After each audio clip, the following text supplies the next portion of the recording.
Especially larger dogs who eat a lot. The amount of poop that comes from a little dog is unbelievable. It's weird or what? How can so much poop come out of such a little dog? Not only that, on the drive from Dallas to LA, it's in the Southwest, and it's very dry and harsh. There are a lot of cactus around.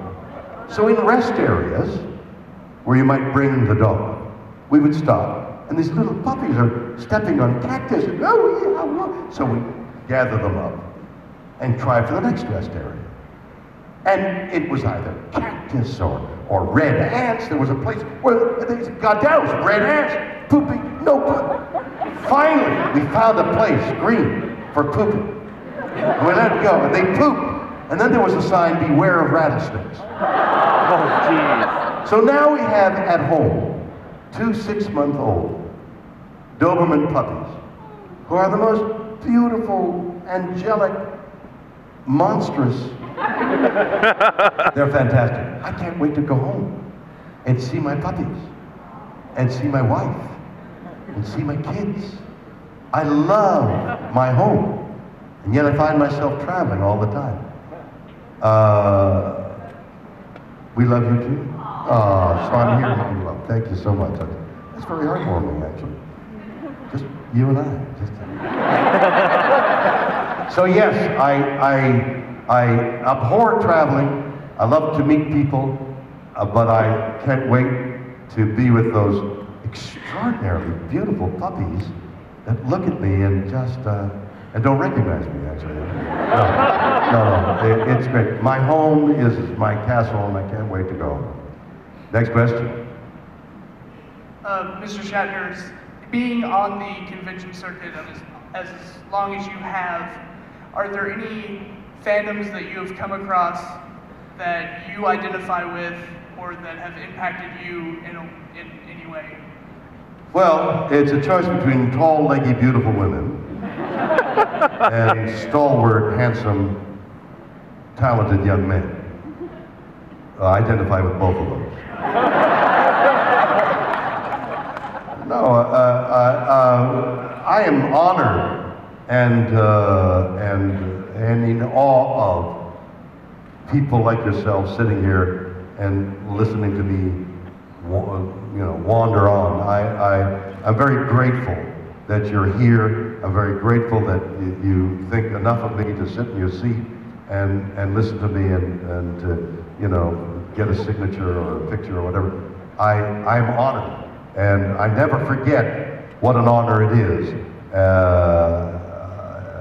My duty from when I started as an actor when I was a child has always been to the audience, to treat them with respect and know I was never more moved. I did a one-man show, and I came through Atlanta. 2 people saw it.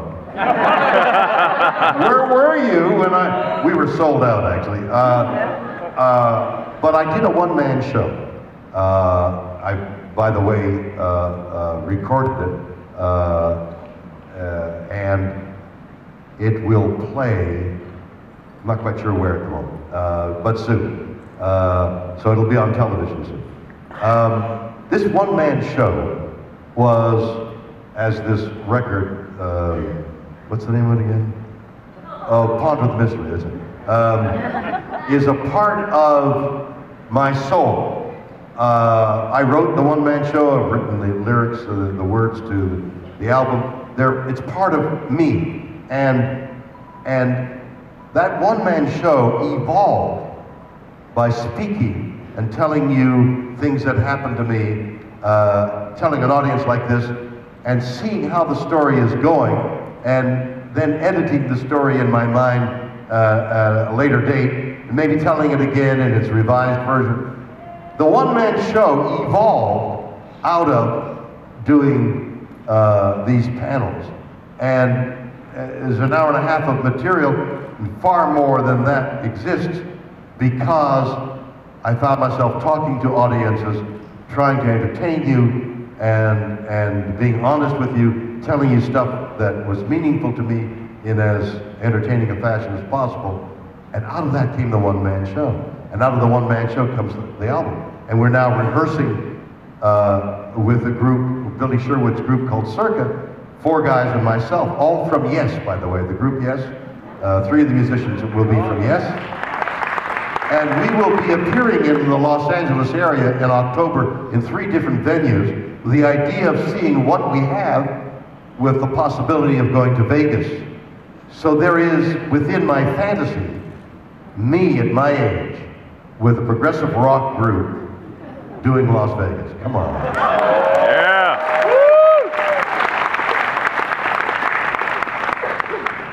Next question. Oh, this is fantastic. You're awesome.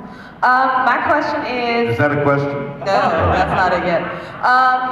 How do you feel, like, with the friendship that you formed between yourself, DeForest Kelley, and Leonard Nimoy, like, how do you feel that affects you even now?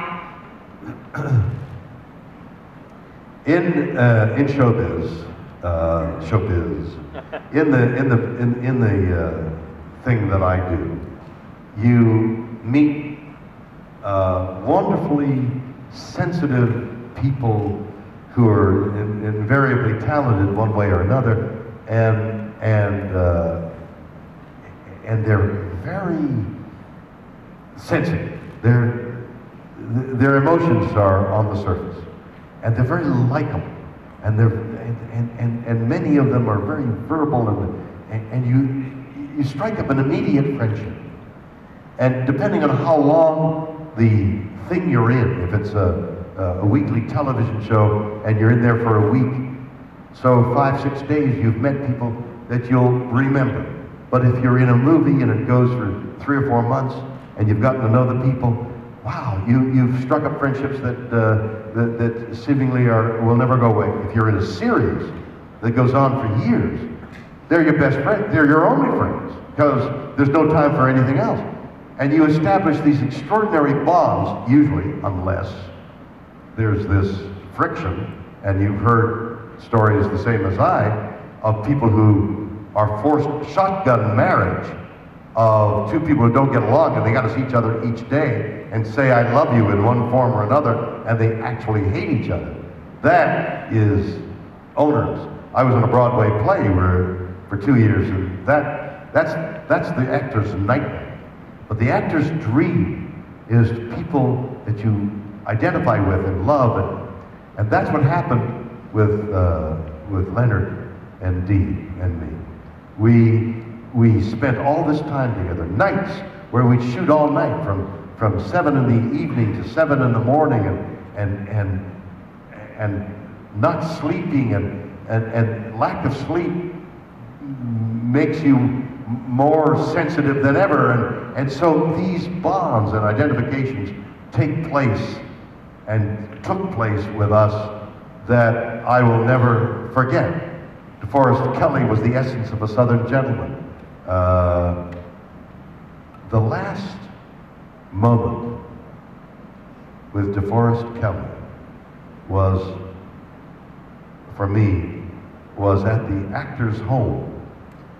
The Actors Union has made a hospital for aged or very sick, terminally sick actors, and we take care of them in this hospital, and DeForest was there, as was his wife. And I said my goodbyes to DeForest, although I didn't realize it was goodbye. But I held his hand, spoke to him, and left, and he died. And I went to see Carolyn, his wife, sometime later, and in trying to make conversation, I said, and where are you from? I forgot where you're from. She looked at me and started to cry and said, don't ask me that. And I realized later that she had Alzheimer's and she couldn't remember, and it pained her. And that was the last time, that visit was the last time I saw her. I left. That's my last memory of DeForest. My vivid memories of DeForest Kelley were those nights that we had to shoot together, usually on a Friday night, because that wouldn't invoke union rules. And those late nights with Leonard and DeForest were among my precious memories. And Leonard, we used to call each other brother, because we felt like brothers. We've been through death and pestilence and childbirth and wives, and there is a lot that Leonard and I have in common, an enormous amount in common. Yeah. And the other aspect of that is then the show is over and somehow you never see each other again. James Spader and I were so fond of each other, and the show was over, we promised each other we'd see each other. Now he's in a new series. He called me about a month ago saying, out of the blue, he said, I'm going to New York, I won't see you for a while. And we said goodbye, and I haven't seen him maybe in a year, and I love him, he's a great guy, but that's what happens with these shows. The show breaks up, and then you're on to other things. And these dear friends are memories until you meet up again. Next question.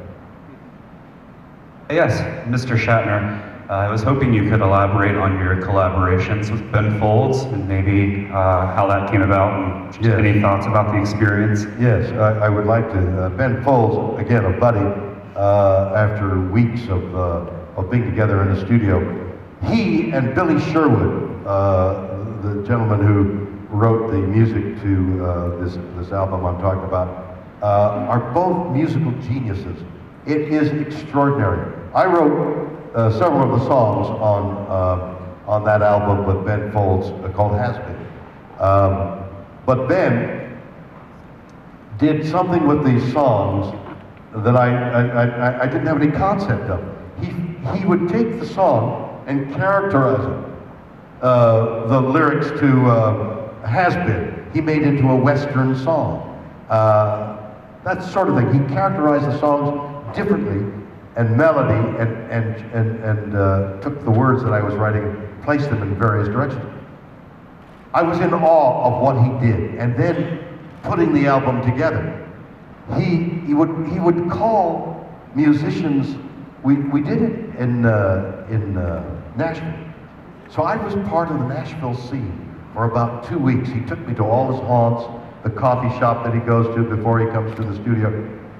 I had no idea, well, I had some idea, but I didn't believe it, that musicians go into a studio like noon, and they don't know what they're going to do. They just sit around, and somebody picks out a chord, and somebody gets a word, and then they evolve a song. As a writer, actor, whatever, I'm used to the discipline of having a script, coming in at 9 on a button, 7 on the button, sit down at the table, read the script, work out the parts, you move here, you move there, you get there, camera's here, camera there, or if it's a stage thing, you work it. It's definitive, defined, it's exact. Musicians don't work that way. And the first thing he said was, I'll see you at the studio at 11 o'clock. That was the first day. So I arrived at 11 o'clock. About 12:30, Ben wanders in. I said, Ben, where were you? He said, well, I said, but you said 11. He said, well, I know, it doesn't mean 11. So we had to compromise there. We worked up a discipline where I had the lyrics. I had written 50 songs. The words were there. He would start to work out the melody. It was inspiration. Joe Jackson comes in to town to sing on the album.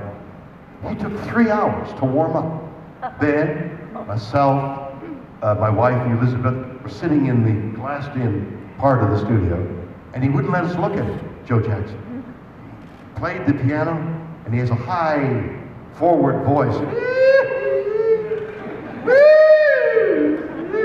for 3 hours. I had a rhythmic song I did with my friend, I can't get behind. Henry Rollins. Henry Rollins. Henry Rollins sings the way I do. So Ben started calling in percussionists, a great drummer, and then played the bongos, and then the triangle, and it started laying layers of rhythm behind our voices, which were rhythmic. It was watching a great sculptor.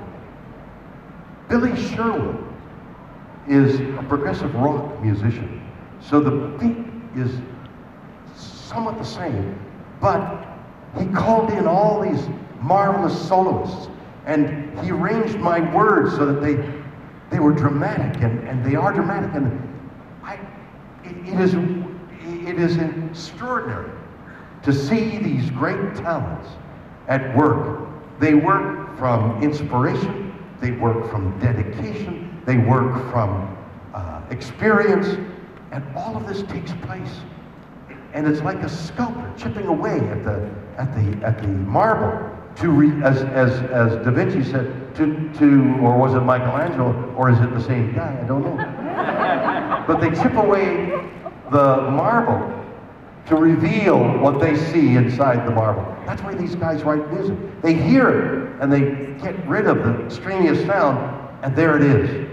And that's Ben Folds, and that's Billy Sherwood. And I've had the privilege of working with these two musical guys, and I know nothing about music compared to them, but I had inspiration in both cases, and I'm inordinately proud of both pieces of work. Okay? How am I doing for time, everybody? Mr. Shatner, you have 2 minutes left. I have 2 This will minutes. be your last question. Please, what's your question? I am absolutely thrilled that you are still riding actively and you're still in the horse business. Yes. With that, I have a Star Trek horse question. Yes. Generations. Yes. You're on that gorgeous saddlebred. Mine. I believe you owned it. Yes. Picard is on a gorgeous little quarter horse. Yes. Which brings comparisons to a beagle and a greyhound. That's right. And you rode your saddlebred around the horse. Right. And he had around these long Picard, ears. and you were looking down on him the whole time. Well, So my question so is, to speak.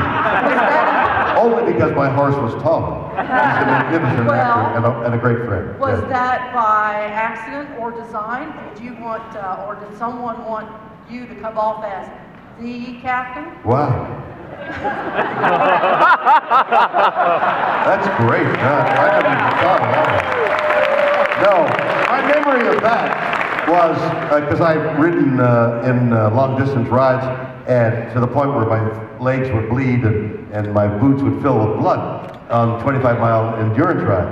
I've done that. So out of that experience, I said to Patrick, now Patrick, we're going to be all day on these horses, and we're going to get strawberries and they'll bleed. What you've got to do is wear women's hose, and that'll protect you. He said, all right, Bill, thank you very much.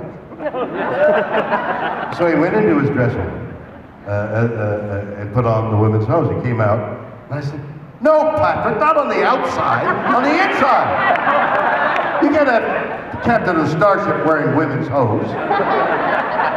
That's my best memory of Patrick. Ladies and gentlemen, thank you very much.